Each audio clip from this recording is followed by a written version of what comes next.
Hi friends, நம்ம நாவில் எச்சூர் அளவுக்கு கருவாட்டு குழம்பு எப்படி செய்யலாம்னு இப்போ பார்க்கலாம்.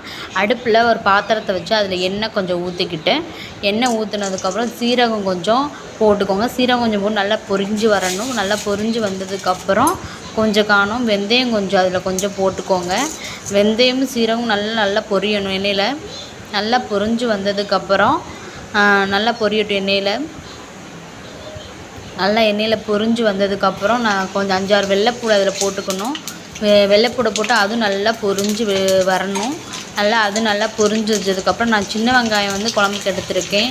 அந்த சின்ன வெங்காயத்தை நல்லா பச்சை மிளகாயும் சின்ன வெங்காயம் நல்லா நறுக்கி அதையும் போட்டுட்டு அதையும் நல்லா வதக்கிடணும்.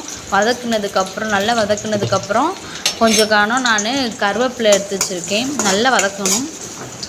நல்லா வதக்குனதுக்கப்புறம் கருவேப்பிலை அதில் ஆட் பண்ணிவிட்டு அதையும் நல்லா வதக்கணும். கருவேப்பிலையை கொஞ்சம் போடணும். கருவேப்பிலை போட்டுட்டு அதையும் நல்லா வதக்கணும்.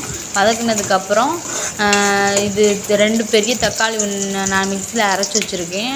அதையும் இது கூட ஆட் பண்ணி நல்லா ஆட் பண்ணதுக்கப்புறம் அந்த தக்காளி வந்து அந்த எண்ணெய் கூட நல்லா மிக்ஸ் ஆகி எண்ணெய் பிரிஞ்சு வர்ற அளவுக்கு நல்லா கொதிக்க விடணும். அப்போனா தான் எண்ணெய் பிரிஞ்சு வந்ததுக்கப்புறம் நல்லா கொதிக்க இருந்தால் தான் டேஸ்ட் நல்லாயிருக்கும். அதனால் நல்லா எண்ணெய் பிரிஞ்சு வர்ற அளவுக்கு நல்லா கொதிக்க விடுங்க.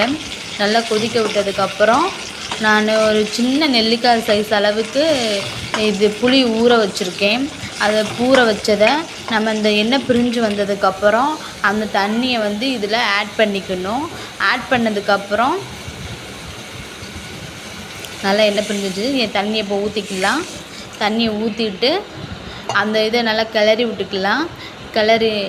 கரண்டி வச்சு நல்லா கிளறி விட்டுக்கோங்க. நல்லா கிளறி விட்டதுக்கப்புறம் நான் வீட்டில் செஞ்ச குழம்பு மிளகாய்த்தூளை தான் 2 ஸ்பூன் அளவுக்கு போட்டிருக்கேன்.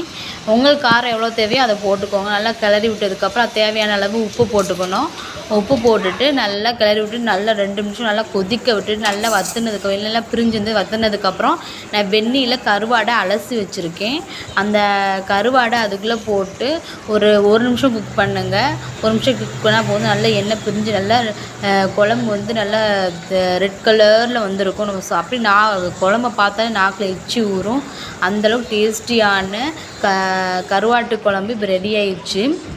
லாஸ்ட்டு கொஞ்சம் கொத்தமல்லி இலையை கட் பண்ணி கலசி வச்சுருக்கேன். அதை நம்ம குழம்பு மேலே தூவிட்டால் சுவையான கருவாட்டு குழம்பு ரெடி ஆயிடுச்சு. அது சூடான சாதத்தில் எடுத்து நம்ம பிணைஞ்சு சாப்பிடும்போது அது டேஸ்ட்டே தனியாக இருக்கும். இந்த வீடியோ பிடிச்சிருந்தால் லைக் பண்ணுங்கள், ஷேர் பண்ணுங்கள், சப்ஸ்கிரைப் பண்ணுங்கள்.